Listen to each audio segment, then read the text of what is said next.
Avant de plonger, prenez un instant pour me dire, d'où regardez-vous cette histoire et quelle heure est-il? Peut-être le lever du soleil à Nairobi, minuit à New York, l'après-midi au Canada ou le soir en France.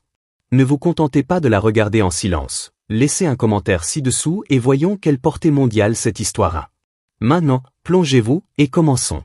Le bruit de la chair qui s'entrechoquait résonna sur le parking blanchi par le soleil du Takeri's Dîner. Tadeu Corrouin, 84 ans, mesurant 1,70 m et portant une casquette délavée de vétéran de l'armée, recula en titubant, sa main burinée se levant pour toucher la marque rouge de colère qui s'étalait sur sa joue. Le gang de motards qui l'entourait éclata de rire, leur chef massif, un homme imposant, couvert de tatouages de prison, surnommé Kestrel, dominant le vétéran d'un air méprisant qui révélait des dents tachées de tabac.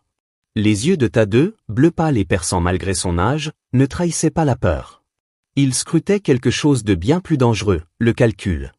La prochaine fois que tu me croises, mon vieux, tu perdras plus que ta dignité, gronda Kestrel en ajustant la ceinture de cuir arborant l'insigne des Phantom Riders. Il s'essuya théâtralement la paume de son jean, comme si le contact avec le vétéran l'avait souillé. Les spectateurs, des gens ordinaires figés en train de mordre dans les vitres du restaurant, une jeune mère emmenant ses enfants à leur voiture, détournèrent tous le regard, peu disposés à défier les 7 motards vêtus de cuir. Personne ne remarqua les doigts noueux du vieil homme pressant méthodiquement l'écran d'un vieux téléphone à clapet dans sa poche, ni le léger hochement de tête qu'il fit avant de ranger son téléphone. Tadeu redressa son dos avec une précision militaire, malgré l'arthrite qui le rongeait depuis des décennies. « Mon fils, j'ai combattu dans la vallée d'Yadrang avant même que ta mère ne connaisse le nom de ton père, dit-il doucement, la voix ferme comme la main d'un chirurgien. On ne fait qu'une erreur dans la vie. Tu viens de commettre la tienne. » Quelque chose dans la voix du vieil homme, non pas une menace, mais une simple constatation atténua momentanément le ricanement sur le visage de Kestrel. Puis le motard se reprit, cracha par terre près des chaussures cirées de Tadeu et fit signe à son équipe. Ils enfourchèrent leur machine tonitruante avec une assurance maîtrisée, les chromes étincelant sous le soleil de l'après-midi tandis qu'ils s'éloignaient du restaurant en trombe. Jocelyn, une serveuse qui travaillait chez Takeri depuis près de 20 ans, se précipita dehors avec un chiffon humide. « Monsieur Corrouin, laissez-moi vous aider. »« Dois-je appeler la police ?» demanda-t-elle d'une voix tremblante d'indignation. Tadeu déclina d'un léger geste de la main, se détendant tandis qu'il regardait le nuage de poussière laissé par les motos disparaître sur la route 17. Les badauds, maintenant que le danger était passé, commencèrent à s'approcher, proposant leur aide et témoignant leur sympathie. Le vieux soldat accepta leur gentillesse d'un signe de tête gracieux, mais semblait distrait, consultant sa montre avec une intensité particulière.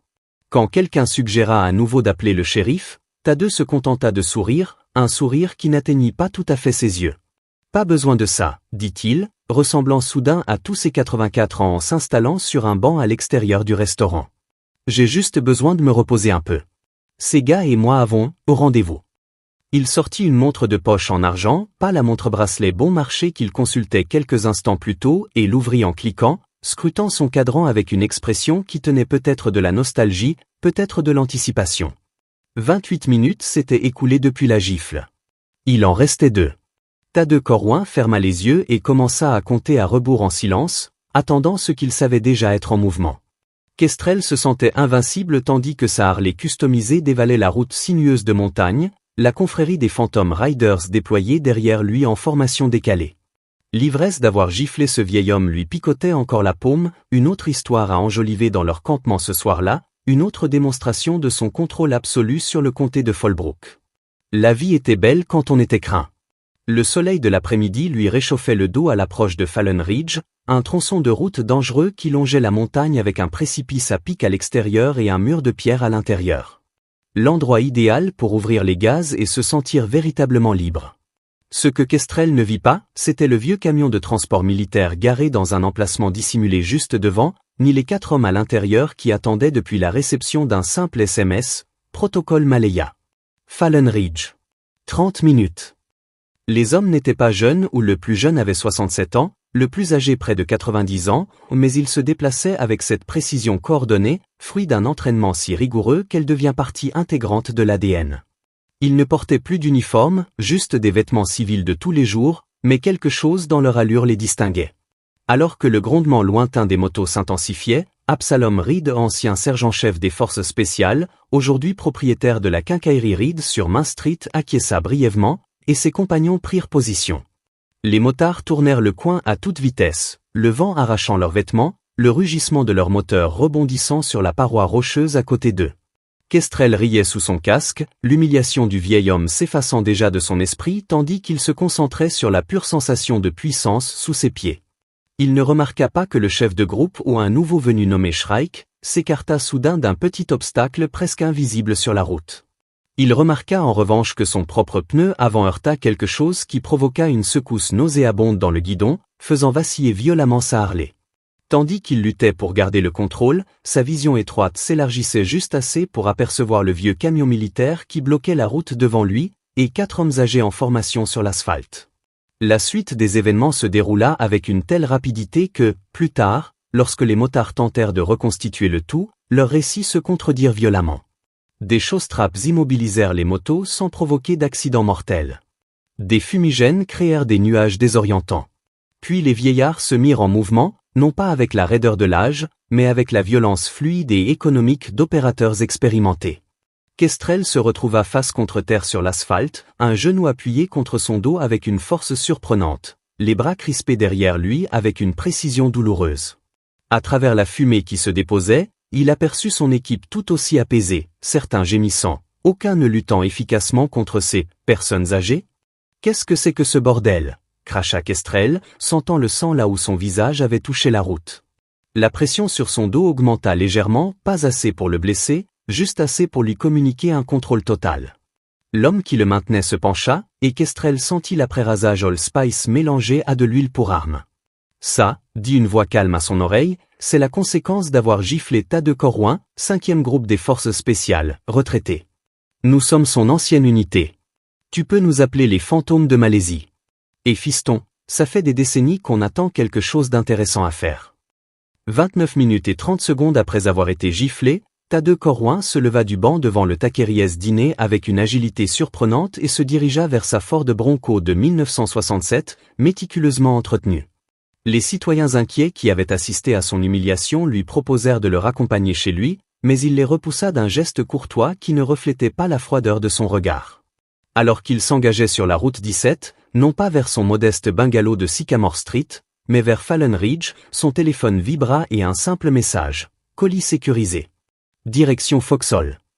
Thad s'autorisa un petit hochement de tête satisfait avant d'appuyer plus fort sur l'accélérateur. Le Foxhole était ce que les habitants appelaient l'ancienne propriété Eastman, 25 hectares de terre boisée dense, avec une ferme ayant connu des jours meilleurs et une grande grange transformée en ce qui semblait être un atelier. Ce que ces mêmes habitants ignoraient, c'est que sous cet atelier se trouvait un bunker construit pendant la guerre froide, puis racheté par le biais de sociétés écrans appartenant à 5 vétérans vieillissants qui cherchaient un lieu où se rassembler à l'abri des regards indiscrets. Un endroit où entretenir leurs compétences, préserver leurs souvenirs, occasionnellement, gérer des problèmes que les canaux traditionnels ne pouvaient ou ne voulaient eux pas résoudre. Comme des gangs de motards terrorisant leur ville pendant que le shérif fermait les yeux, les poches pleines d'argent pour sa protection. À l'arrivée de Thad, le transport militaire était déjà garé dans la grange, sa bâche dissimulant ce qui se trouvait à l'arrière. 4 hommes attendaient, la posture militairement droite malgré leur âge. Ezekiel Frost, 90 ans, ancien infirmier, aujourd'hui le médecin le plus respecté de la ville. Montgomery Monty Blackwood, 78 ans, expert en démolition, dirige actuellement l'entreprise locale d'aménagement paysager. Absalom Reed, 75 ans, spécialiste en armement, propriétaire d'une quincaillerie. Et Zachariah Voss, 67 ans, le petit dernier de leur unité, expert en communication, enseignant aujourd'hui les mathématiques au lycée du comté. Ils avaient servi ensemble au Vietnam, puis lors d'opérations secrètes en Asie du Sud-Est. Officiellement, leur unité n'a jamais existé. Leur mission ne figurait dans aucun livre d'histoire. Des victimes, demanda Thad en s'approchant, sa voix passant du ton paternel qu'il employait en ville à la cadence saccadée du commandement. Monty secoua la tête. Juste des égos blessés et quelques petites éraflures. On a été précis. Thad acquiesça d'un signe de tête approbateur en suivant les hommes à l'intérieur. L'intérieur de la grange était impeccable, avec des établis le long des murs abritant ce qui semblait être des projets de restauration, aux vieilles radios, pièces de moteur, appareils électroniques vintage, offrant une couverture parfaite aux fréquents rassemblements des 5 hommes. Zakaria se dirigea vers un distributeur de Coca-Cola usé par les intempéries dans un coin, appuya sur une séquence spécifique de boutons, et le sol à côté s'ouvrit silencieusement, révélant un escalier descendant dans des profondeurs de béton éclairées par des néons. Au centre de la salle principale du bunker, 7 motards étaient assis, attachés par des attaches en plastique à des chaises métalliques disposées en demi-cercle. Leurs expressions allaient d'une colère provocante à une peur mal dissimulée, tandis qu'ils regardaient les hommes âgés descendre les escaliers avec une précision militaire. Kestrel, le visage éraflé par le trottoir, la confiance visiblement ébranlée, luttait contre ses liens tandis que Tadeu approchait. « Vous êtes morts, bande de vieux tarés. Vous n'avez aucune idée de qui vous avez affaire. » hurla-t-il, les veines saillantes de son cou. Tadeu s'arrêta juste devant lui, baissant les yeux avec l'intérêt détaché d'un scientifique observant un spécimen. Puis, avec une lenteur délibérée, il retira sa casquette délavée de vétéran, révélant une cicatrice irrégulière qui partait de sa tempe et traversait son crâne chauve. « Tu sais comment on appelait les hommes comme toi dans la jungle ?» demanda Tadeu d'une voix douce mais qui résonnait dans toute la pièce. Un bruit de pas. Trop bruyant pour être efficace, trop fier pour être prudent, trop égoïste pour faire partie de quelque chose de plus grand qu'eux. Il fit le tour de Kestrel, ses pas silencieux malgré son âge. « Tu as giflé le mauvais vieil homme aujourd'hui, fiston. Tu as giflé un homme qui a passé sa vie à gérer des gens qui le sous-estimaient. Et maintenant, tu vas apprendre pourquoi c'était une erreur. » L'air du bunker était frais et sec, préservé par un système de ventilation conçu pour résister aux retombées nucléaires. La bravade de Kestrel commençait à faiblir en regardant le docteur Frost disposer méthodiquement le matériel médical sur un plateau en acier inoxydable, gaz, antiseptique, kit de suture, avec le même soin qu'il avait apporté dans les hôpitaux de campagne, puis dans son cabinet privé. « Qu'allez-vous nous faire ?» demanda l'un des plus jeunes motards, un gamin maigrelet nommé Rhett, dont les doigts tatoués tremblaient contre les accoudoirs métalliques de la chaise. Zakaria Voss, le professeur de mathématiques, tira une chaise en face de lui et lui sourit avec une gentillesse inattendue. « Cela ne dépend que de vous, » expliqua Zakaria, d'une voix aussi patiente qu'avec les élèves en difficulté. « Nous allons discuter des conséquences, de la communauté et du choix. Voyez-vous, nous observons les activités de votre gang à Fallbrook depuis un certain temps. Le racket. Le trafic de drogue. L'intimidation. » Il jeta un coup d'œil à un carnet relié en cuir que Monty avait posé sur une table voisine. Nous avons des dates, des transactions, des victimes. Tout ce que le shérif a été payé pour ignorer. La question n'est pas de savoir ce que nous allons vous faire, mais ce que vous allez faire ensuite. Tadeu s'avança au centre du demi-cercle, attirant l'attention sans hausser le ton. Chacun de nous porte les cicatrices de ses choix et des batailles qu'il a livrées, dit-il en traçant la ligne dentelée qui lui traversait le crâne. Celle-ci vient d'un soldat nord-vietnamien qui me croyait mort. Je ne l'étais pas. Il fit un signe de tête à Absalom, qui remonta sa manche pour révéler un avant-bras cartographié de brûlures. Reed a eu ça en sortant 2 hommes d'un hélicoptère en feu après que notre extraction ait mal tourné. Un par un, chaque vétéran révéla une marque de son service. Les doigts manquants de Monty, le dos taché d'éclats d'obus d'Ézéchiel, la mâchoire reconstruite de Zakaria. Des souvenirs physiques de ce qu'ils avaient enduré, de ce à quoi ils avaient survécu. Nous ne vous avons pas montré ça pour vous effrayer, poursuivit Tadeu, même si les yeux écarquillés des motards suggéraient que c'était précisément ce que la démonstration avait accompli. Nous vous l'avons montré parce que chaque cicatrice raconte qui nous sommes et ce que nous représentons. Et en ce moment, votre histoire dans cette ville est celle de l'intimidation, du vol et de la lâcheté. Il croisa le regard de Kestrel, dont la défiance avait laissé place à un calcul prudent. Aujourd'hui, vous avez l'opportunité de changer cette histoire. De faire des choix différents. Ou nous pouvons faire en sorte que votre chapitre à Fallbrook se termine brutalement. La menace n'était pas formulée avec menace, mais avec la calme assurance d'hommes ayant commis des actes pires au service de leur pays. Ce qui suivit ne fut pas la torture redoutée par les motards, mais quelque chose de peut-être plus troublant, une intervention menée avec une précision militaire. Chaque motard fut séparé, interrogé et confronté aux preuves détaillées de ses crimes. Le docteur Frost soigna leurs blessures légères tout en dressant des évaluations cinglantes des effets de la drogue sur leur organisme. Zakaria présenta des analyses financières démontrant comment leur « modèle économique » était finalement autodestructeur.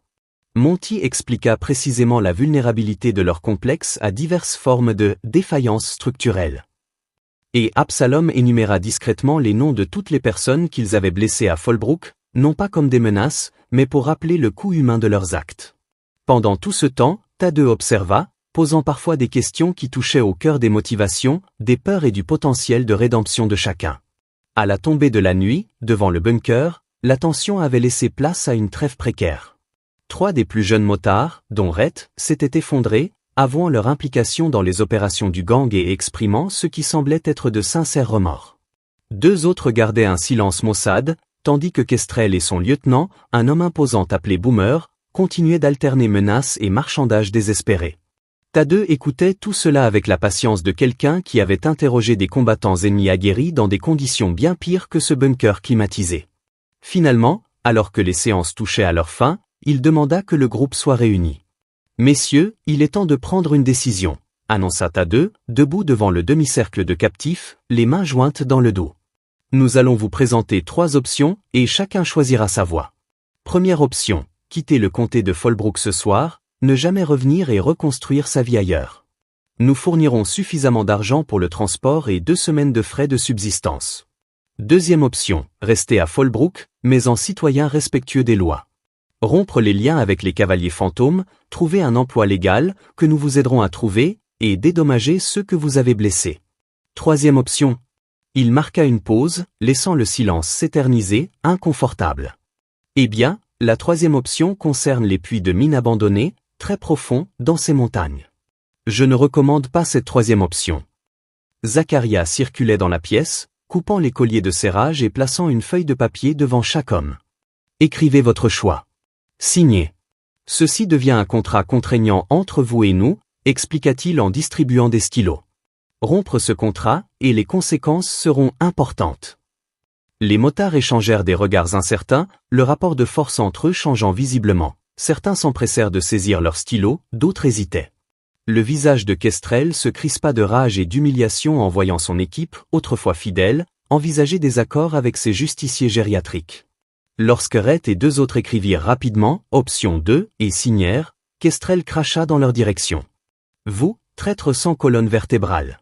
Ces vieux ne peuvent pas nous toucher. » La section nationale. La tirade de Kestrel s'interrompit brusquement lorsque Thaddeus posa un téléphone satellite sur la table devant lui. « Appelez-les » l'invita doucement le vétéran. « En fait, je vous recommande de parler à votre commandant régional, Axel Thornton. Ancien sergent Alexander Thornton, 75e régiment de Rangers. » Une lueur de confusion traversa le visage de Kestrel. « Vous pensez que votre organisation n'a pas de vétérans? Des hommes qui comprennent notre code de vie? Des hommes qui pourraient être déçus d'apprendre que vous giflez des récipiendaires de la médaille d'honneur sur des parkings? » Le sang se retira du visage de Kestrel tandis qu'il assimilait les implications. Alors que la réalité de leur situation s'imposait, les motards firent leur choix un par un. 5 choisirent la deuxième option, rester à Fallbrook sous le regard attentif des vétérans. Boomer, après une longue lutte intérieure visible dans sa mâchoire serrée et ses yeux perçants, choisit à contre-cœur la première, l'exil. Seul Kestrel resta, sa feuille blanche devant lui, sa silhouette massive vibrant d'une rage contrariée. « Tu m'as humilié » gronda-t-il à Thaddeus. « Je ne peux pas rester ici sans respect. Je ne peux pas fuir comme un lâche. Et je ne crois pas que tu me tueras. Alors, quelle est ma véritable option ?» Thaddeus l'observa pensivement, découvrant, au-delà des tatouages et de la bravade, l'ego blessé qui se cachait sous ses yeux, un spectacle familier dans les zones de guerre du monde entier. « Il y a toujours une autre option pour ceux qui sont prêts à la mériter, » dit doucement Thaddeus en tirant une chaise pour s'asseoir à hauteur du motard. La rédemption n'est pas réservée à ceux qui fuient ou à ceux qui se soumettent. Parfois, le plus dur est d'affronter les dégâts causés et de travailler à les réparer. Il se pencha en avant, sa voix baissant si bas que seul Kestrel pouvait l'entendre. 22 vétérans se suicident chaque jour dans ce pays. Beaucoup d'autres vivent dans la rue. J'ai enterré des amis qui ont survécu à la guerre pour ensuite perdre la paix. Vous voulez le respect? Gagnez-le en aidant ceux qui ont servi. Travaillez à l'hôpital des anciens combattants de Bedford Falls. Utilisez votre présence intimidante pour quelque chose de valable. Pour la première fois, l'incertitude brilla dans les yeux de Kestrel, non pas de la peur, mais le vertige d'envisager une toute autre voie. L'aube se leva sur Fallbrook, les rumeurs se propageant plus vite que la lumière du matin. Quelque chose était arrivé aux Phantom Riders. Leur campement, à la sortie de la ville, était étrangement silencieux, plusieurs motos manquant à l'appel, et les membres encore présents se comportaient étrangement courtois, voire même apologétiques envers les commerçants locaux. Le shérif Dauquin, un homme dont la corpulence considérable n'avait d'égal que sa corruption, arriva au Taqueries dîner avec l'air de ne pas avoir dormi, le teint blême lorsqu'il se glissa dans un box en face de Tadeu Corrouin, qui prenait tranquillement son petit déjeuner habituel composé de café noir et de pain grillé. « Que as-tu fait, Tadeu » siffla le shérif, penché par-dessus la table, les poings serrés. « J'ai reçu des appels de 3 riders différents ce matin, disant qu'ils fermaient leurs portes. L'un d'eux m'a même demandé comment faire une demande de licence commerciale, nom de Dieu. » Tadeu but une gorgée de café, sans quitter des yeux le visage de plus en plus agité du shérif. Autour d'eux, le restaurant bourdonnait d'une activité matinale, même si plusieurs clients cherchaient visiblement à entendre la conversation.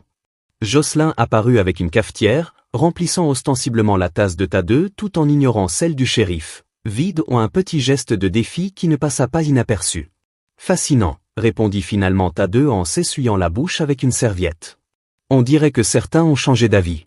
Ça arrive parfois, quand on se regarde en face. » Il se pencha en arrière, regardant le shérif avec le même regard calculateur qu'il avait lancé à Kestrel la veille. « Tu sais, Conrad, toi et moi vivons dans cette ville depuis longtemps.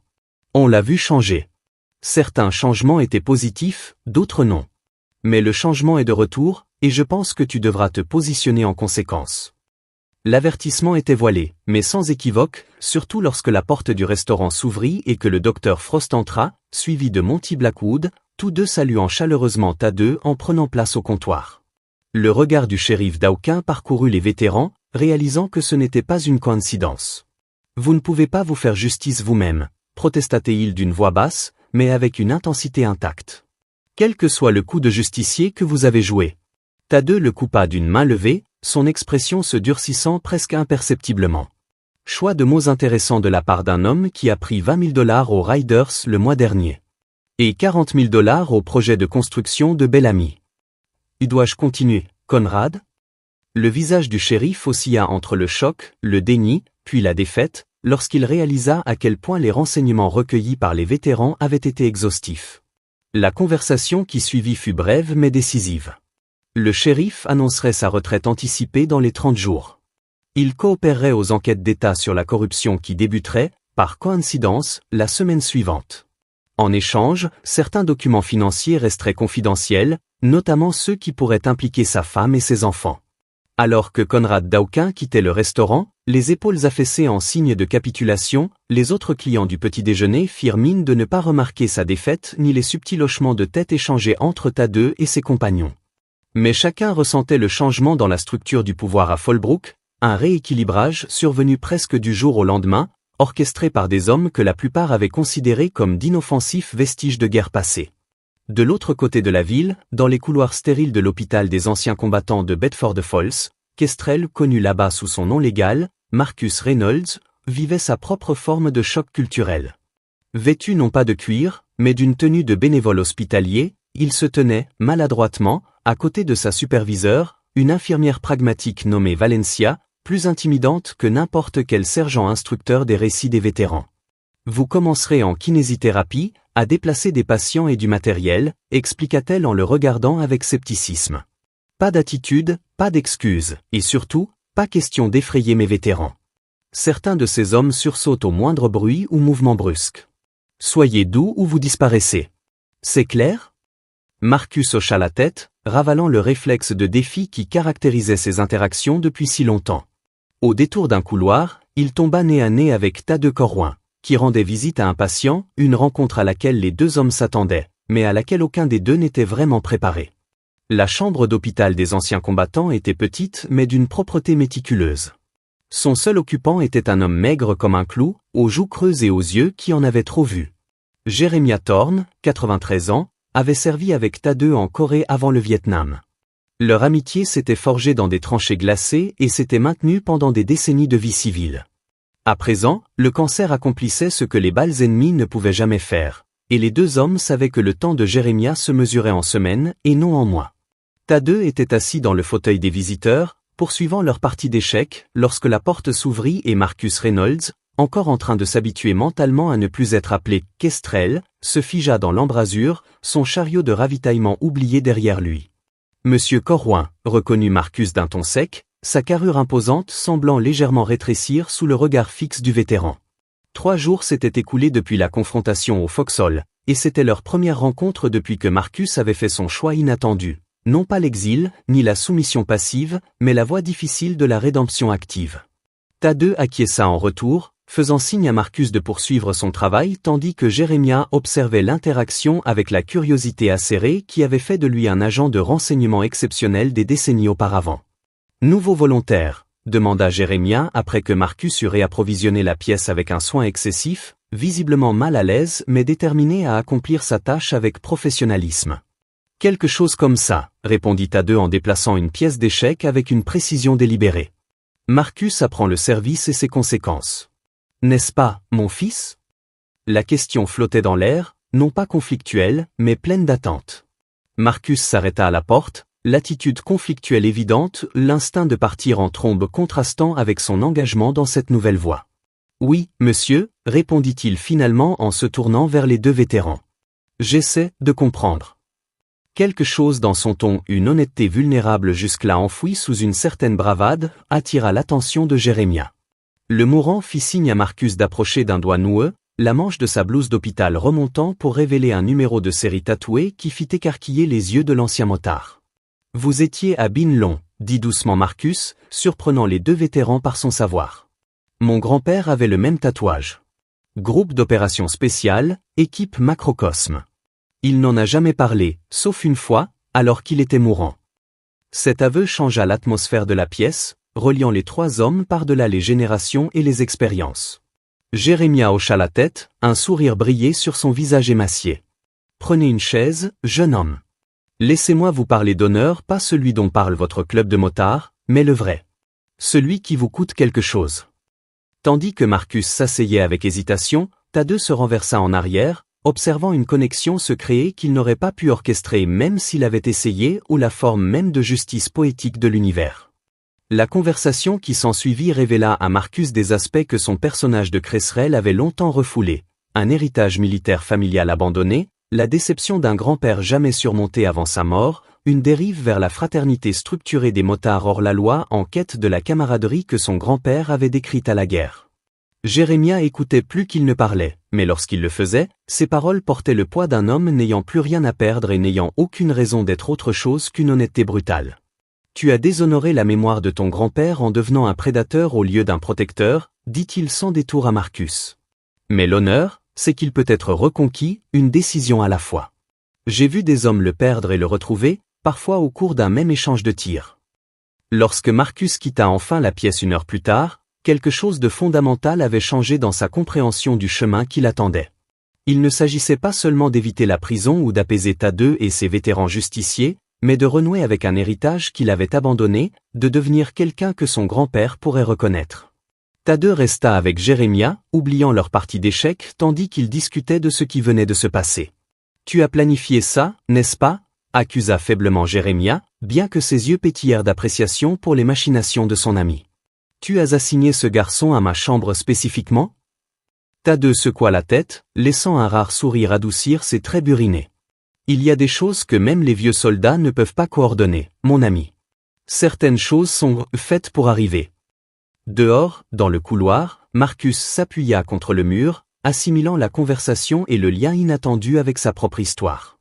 Son téléphone vibra de messages de cavaliers fantômes se demandant où il était allé, exigeant des nouvelles, menaçant de conséquences pour sa disparition. Avec une lucidité retrouvée, il bloqua les numéros un par un, puis ouvrit ses contacts à un numéro qu'il n'avait pas appelé depuis des années, sa mère, la gardienne des médailles, des lettres et de l'héritage de son grand-père. Son doigt planait sur le bouton d'appel, luttant entre fierté et honte, et l'espoir hésitant qu'il n'était peut-être pas trop tard pour devenir quelqu'un de différent. Quelqu'un de meilleur. Alors que Valencia approchait avec une autre mission, Marcus se redressa, rangea son téléphone avec l'appel non passé mais promis, et se tourna vers sa prochaine tâche avec quelque chose qu'il n'avait pas ressenti depuis des années, un but. Le niveau principal du bunker du Foxhole, autrefois espace d'interrogatoire, avait retrouvé sa fonction habituelle, à la fois salle de guerre, musée privé et refuge pour 5 hommes liés par des expériences que peu de gens pouvaient comprendre. Zachariah Voss manipulait un écran numérique diffusant des images de surveillance de la transformation de Fallbrook. Le shérif Dawkins vit dans son bureau sous l'œil vigilant des enquêteurs de l'État, d'anciens Phantom Riders exerçant des emplois légitimes en ville. Marcus Reynolds quittant l'hôpital des anciens combattants après son service, sa silhouette imposante agissant désormais avec détermination plutôt que comme une menace. 6 semaines s'étaient écoulées depuis l'affrontement de Fallen Ridge, et l'opération semblait être un succès éclatant, une frappe de précision exécutée par des hommes que tout le monde avait sous-estimés. C'est presque décevant comme ça s'est bien passé, commenta Monty en sirotant un verre de bourbon tout en visionnant les images. Tous ces plans d'urgence qu'on n'a jamais eu besoin d'utiliser. Les autres rirent doucement, sauf Tadeu, dont l'attention avait été captée par une notification sur l'un des moniteurs secondaires de Zachariah. « Rejoue ça », demanda-t-il sèchement en désignant la vidéo de surveillance du seul hôtel de la ville, où un élégant SUV noir immatriculé diplomatique venait d'arriver. Le groupe se tut en voyant un homme svelte, aux cheveux argentés, vêtu d'un costume impeccable, sortir, scrutant les alentours avec la conscience situationnelle d'un professionnel avant d'entrer dans l'hôtel. « Nguyen », souffla Ezekiel Frost en posant son verre d'une main qui trembla soudain. « Xuan Nguyen. C'est impossible. » Mais un logiciel de reconnaissance faciale confirmait déjà ce que leur instinct leur avait dit. Le visiteur était bel et bien apparenté au colonel Xuan Nguyen, l'officier nord-vietnamien dont les méthodes d'interrogatoire avaient laissé des cicatrices sur chacun d'eux pendant leur captivité en 1972. Cet homme, d'une 60aine d'années, aurait l'âge idéal pour être son fils.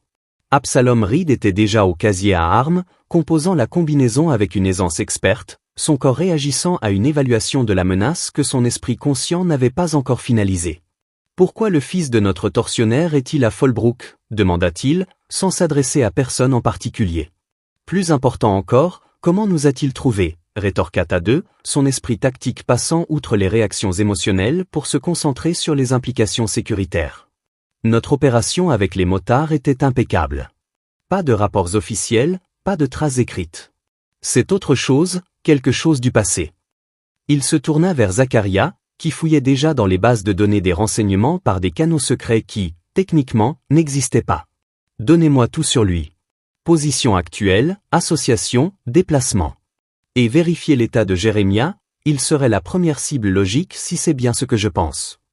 La tension dans la pièce se cristallisa en une activité concentrée, des réflexes de combat vieux de plusieurs décennies refaisant surface tandis que les vétérans se préparaient à une menace qu'aucun d'eux n'avait anticipée. En quelques heures, ils avaient dressé un tableau inquiétant. Min Nguyen était officiellement attaché commercial vietnamien, mais des indices suggéraient des liens avec le renseignement militaire. Il était arrivé aux États-Unis 3 semaines plus tôt et avait visité 4 autres petites villes avant Fallbrook, chacune abritant un membre survivant des équipes d'opérations spéciales actives dans certaines provinces pendant la guerre. 2 vétérans de ces villes étaient décédés récemment, l'un lors d'une apparente invasion de domicile, l'autre dans un accident impliquant un seul véhicule. Des décès qui semblaient aléatoires, à moins de chercher une tendance. Le plus troublant était le moment choisi. Ces décès s'étaient produits exactement 50 ans après l'opération Swallowtail, une mission classifiée qui avait entraîné la mort de la famille du colonel Nguyen lors d'une extraction qui avait mal tourné.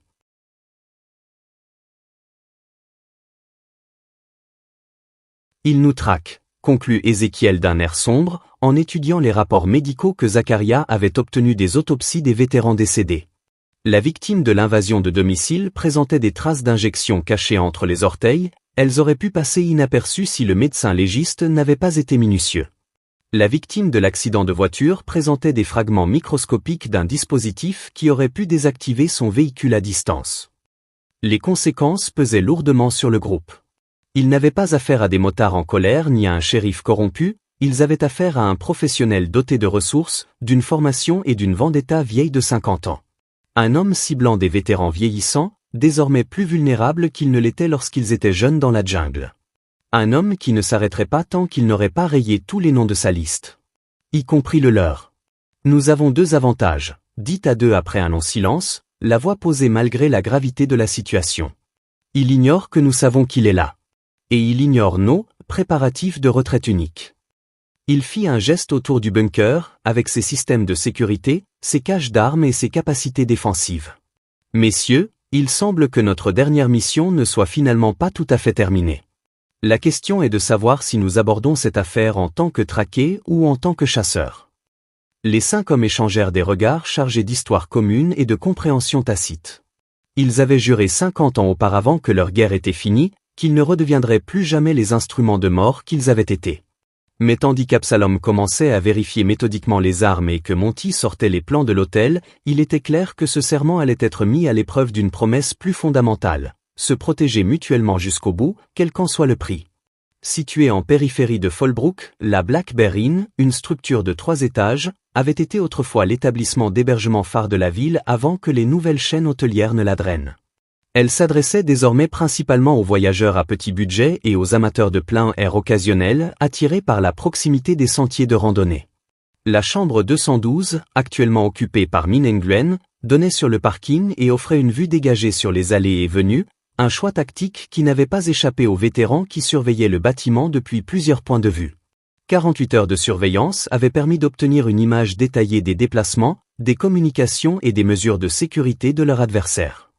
Il est doué, concéda Absalom, observant à travers une lunette puissante depuis sa position dans une tour de guet abandonnée sur la crête dominant la ville. Protocole de contre-surveillance, schémas irréguliers, inspection technique de sa chambre 2 fois par jour. Il s'attend à des professionnels, pas à des retraités. Son observation était formulée avec l'appréciation détachée d'un artisan évaluant le travail d'un autre. Dans son oreillette, il entendit le léger rire de Zachariah depuis sa position dans la buanderie de l'hôtel, où il s'était connecté au système de sécurité obsolète du bâtiment. Ça a toujours été notre avantage, n'est-ce pas? Être sous-estimé jusqu'à ce que nous ne le soyons plus. Le plan qu'ils avaient élaboré était élégant dans sa simplicité. Ils n'affronteraient pas Nguyen directement, du moins pas dans un premier temps. Ils manipuleraient plutôt son environnement, contrôleraient son flux d'informations, finalement, l'attireraient vers un lieu de leur choix. Monty avait déjà modifié le système d'eau de l'hôtel pour y introduire des traces d'un composé susceptible d'induire une légère désorientation et une paranoïa ou insuffisante pour alerter Nguyen, mais suffisante pour altérer sa capacité de décision. Ézéchiel avait intercepté et subtilement modifié les messages des agents de liaison de Nguyen, semant le doute sur ses renseignements concernant la localisation des vétérans.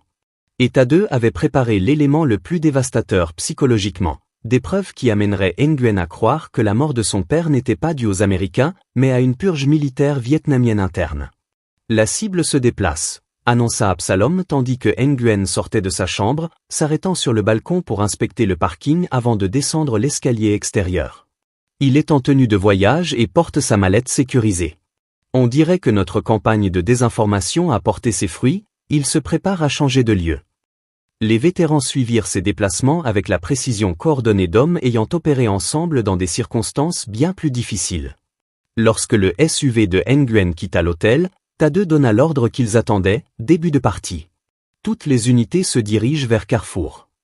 Le « Carrefour » était le nom qu'ils donnaient à une scierie abandonnée à 8 km de la ville, un emplacement qu'ils avaient méticuleusement préparé ces 2 derniers jours tout en maintenant leur surveillance. Son isolement, ses multiples points d'accès et son bâtiment principal à la structure solide en faisaient un lieu idéal pour ce que Tadeu avait décrit non pas comme une embuscade, mais comme une « confrontation contrôlée ».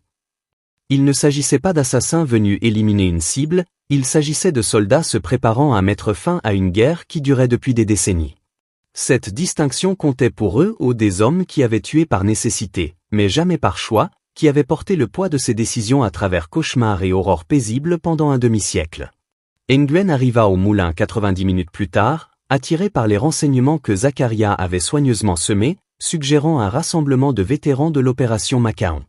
Il s'approcha avec prudence, balayant la zone à l'aide de contre-mesures électroniques et de l'œil exercé d'un homme entraîné à détecter les menaces. Ne trouvant rien qui puisse éveiller ses soupçons immédiats, il pénétra dans le bâtiment principal, un espace caverneux aux lourdes colonnes de bois soutenant un toit sur 3 étages au-dessus d'un sol en béton. Ses pas résonnèrent dans le vide tandis qu'il s'enfonçait dans la structure, la main posée près de l'arme dissimulée sous sa veste de costume immaculé. Il s'arrêta au centre de la pièce, son instinct prenant finalement le dessus sur les renseignements soigneusement élaborés qui l'avaient conduit là. « Je sais que vous êtes là », cria Nguyen, son anglais parfait mais teinté de rythme vietnamien. « Vous avez bien orchestré cela, mes vieux. Mieux que ce que j'attendais de soldats qui auraient dû être enterrés depuis des années. » 5 silhouettes surgirent simultanément de l'ombre qui l'entourait, disposées à égale distance, formant un cercle parfait avec Nguyen en son centre. Ni caché, ni menaçant, simplement, présent. Ta2 s'avança, les mains vides et visibles, son regard croisant celui de Nguyen sans hostilité ni peur, juste le regard fixe d'un homme qui avait trop souvent affronté la mort pour être effrayé par sa proximité. « Bienvenue en terre américaine, monsieur Nguyen, dit-il doucement. Cela fait 50 ans que nous attendons cette conversation. » Un silence planait dans le moulin abandonné, telle une fumée après un tir d'artillerie ou lourd, âcre et chargé d'un potentiel mortel. La main de Min Nguyen s'était portée sur son arme dissimulée, mais il ne l'avait pas encore dégainée, calculant ses chances face à 5 adversaires dont la position leur conférait un avantage tactique malgré leur âge. Son regard, froid et analytique, évalua tour à tour chaque vétéran avant de se tourner vers Ta2. « Il n'y a pas de conversation à avoir, répondit-il finalement d'une voix maîtrisée, mais teintée de décennies de haine cultivée. Juste une dette de sang à recouvrer. Vous avez assassiné ma famille. Ma mère. Mes sœurs. Mes enfants. » Opération Macaon, reconnut Ta2, sans confirmer ni infirmer l'accusation. Le 17 mai 1972. Nous y étions. Autour du cercle, les autres vétérans restaient immobiles, leur position maintenue avec la discipline d'hommes ayant autrefois tenu des affûts de tireurs d'élite pendant des jours sans bouger. Mais vos renseignements sont incomplets, monsieur Nguyen. Le compte rendu complet de l'opération n'a jamais été déclassifié. Ce que vous croyez s'est passé et ce qui s'est réellement passé, il y a un fossé entre eux aussi profond que celui qui séparait nos deux pays à l'époque. Il fit un geste vers Zakaria, qui sortit lentement un étui en cuir usé de sa veste et le posa par terre entre eux. Dans cette mallette se trouve la vérité, le rapport d'après-action qui n'a jamais été transmis aux autorités, documenté par 5 témoins présents ce jour-là. La signature de votre père figure à la dernière page. La révélation secoua visiblement Nguyen, dont le calme se fissura pour la première fois. Impossible. Mon père est mort en défendant notre maison contre les envahisseurs américains. C'était un héros de la Révolution. Sa voix s'était élevée, l'émotion transparaissant à travers son sang-froid professionnel ou la voix non pas d'un agent expérimenté, mais d'un fils qui avait bâti sa vie autour de la vengeance de prétendus torts. Ta2 hocha la tête en signe de compréhension, sa propre voix s'adoucissant non pas par faiblesse, mais par l'empathie d'un homme qui reconnaît une vengeance mal placée. Votre père était un homme complexe, monsieur Nguyen. Un patriote, assurément. Un interrogateur talentueux, comme chacun de nous l'a appris de ses propres yeux sous sa garde. Ta2 désigna les cicatrices visibles sur ses avant-bras nus, assorties de marques similaires sur ses compagnons. Mais c'était aussi un père qui a fait un choix désespéré lorsqu'il a compris que ses supérieurs avaient désigné sa famille pour l'élimination en raison de sa désillusion croissante envers le régime. Il s'est adressé à nous, les hommes qui l'avaient torturé, car il croyait, à juste titre, que nous honorions la prière d'un père à un autre. La vérité planait entre eux, défiant 5 décennies de récits soigneusement construits. Nous ne sommes pas venus pour tuer cette nuit-là. Nous sommes venus pour extraire. Votre père a organisé l'évasion de votre famille, mais le rendez-vous a été compromis. Pas par nous. Par ses propres ordres. Tandis que Nguyen assimilait cette information, visiblement tiraillé entre sa conviction profonde et l'authenticité du récit de Ta2, Marcus Reynolds apparut à l'entrée du moulin, sa présence s'inscrivant dans le plan des vétérans. Monsieur Nguyen, appela Ta2, attirant de nouveau l'attention de l'agent vietnamien sur lui. Voici Marcus. Il a récemment appris que la vengeance et l'honneur sont de piètres substituts à la vérité et à la détermination. Mais plus important encore dans notre situation actuelle, il tient un détonateur relié à des charges placées dans toute la structure. Une assurance, vous comprenez. L'implication était claire, si Nguyen choisissait la violence, aucun d'entre eux ne sortirait vivant du moulin. Ce qui suivit ne fut pas la confrontation sanglante que Nguyen avait imaginée pendant des années de préparation, mais quelque chose de bien plus dévastateur, un démantèlement systématique des fondations sur lesquelles il avait bâti son existence. Les vétérans se relayèrent pour fournir des détails que seuls les participants pouvaient connaître. Les dispositions précises prises par le père de Nguyen concernant les nouvelles identités de sa famille, l'animal en peluche que sa plus jeune sœur avait refusé d'abandonner, le médaillon que sa mère avait glissé dans la main de Ta2 en guise de remerciement. Des détails trop intimes, trop précis pour être inventés à des fins de tromperie. Et enfin, le plus accablant de tous, Ézéchiel produisit une photographie délavée montrant le colonel Nguyen debout avec les 5 Américains à côté d'un avion de transport, prise quelques heures avant l'échec de l'extraction. Votre père est mort en essayant de sauver votre famille de son propre gouvernement, conclut doucement Tadeu. Nous l'avons laissé tomber cette nuit-là. Nous vous avons tous laissé tomber. C'est un poids que nous portons depuis bien avant que vous ayez l'âge de comprendre ce qui s'est passé. Mais nous tuer n'honorera pas sa mémoire ni ne rendra justice à votre famille. Cela ne fera que renforcer le cercle vicieux de la violence qu'il cherchait à briser. Il s'avança, réduisant la distance entre eux malgré la tension visible dans les postures de ses compagnons. Nous sommes les derniers témoins du véritable courage de votre père. Tuez-nous, et cette vérité disparaîtra aussi. Est-ce vraiment ce à quoi vous avez consacré votre vie? L'affrontement dura des minutes, le seul bruit étant le grincement des poutres du vieux moulin et la respiration rauque d'un homme confronté à l'effondrement de son but de vie. Lorsque Nguyen parla enfin, sa voix était creuse, marquée par la douleur particulière de quelqu'un contraint de remettre en question ses convictions fondamentales. Si ce que vous dites est vrai, si toute ma vie a été bâtie sur des mensonges. Il n'acheva pas sa pensée, les implications trop vastes pour être exprimées. Au lieu de cela, il retira lentement sa main de son arme et se pencha vers l'étui en cuir, ses gestes délibérément télépathes pour éviter de provoquer une réaction des vétérans vigilants.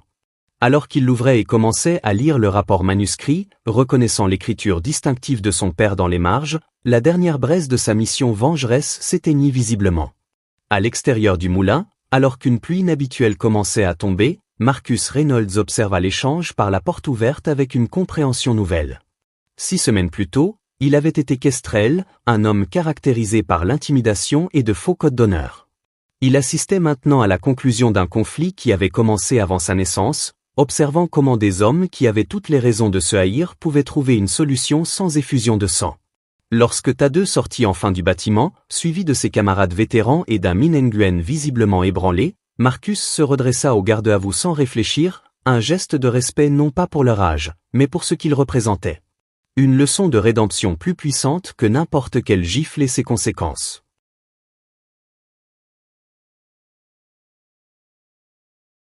C'est fini? Demanda doucement Marcus tandis que Tadeu s'approchait. Le visage du vétéran, buriné par le temps et l'expérience, trahissait l'épuisement particulier qui n'est non pas de l'effort physique, mais de la fermeture émotionnelle. Ce chapitre est terminé, confirma Tadeu en jetant un coup d'œil à Nguyen qui discutait avec Ézéchiel, le médecin semblant fournir le contexte de certains détails médicaux des rapports. 50 ans, c'est long pour porter quoi que ce soit, haine ou culpabilité. Aujourd'hui, nous déposons tous des fardeaux qui n'ont jamais vraiment été les nôtres, pour les porter indéfiniment. Il posa une main sur l'épaule de Marcus, la même main qui avait autrefois subi le manque de respect de Kestrel, offrant maintenant ce que le jeune homme avait recherché toute sa vie d'adulte sans le reconnaître, l'approbation de quelqu'un qui valait la peine d'être impressionné.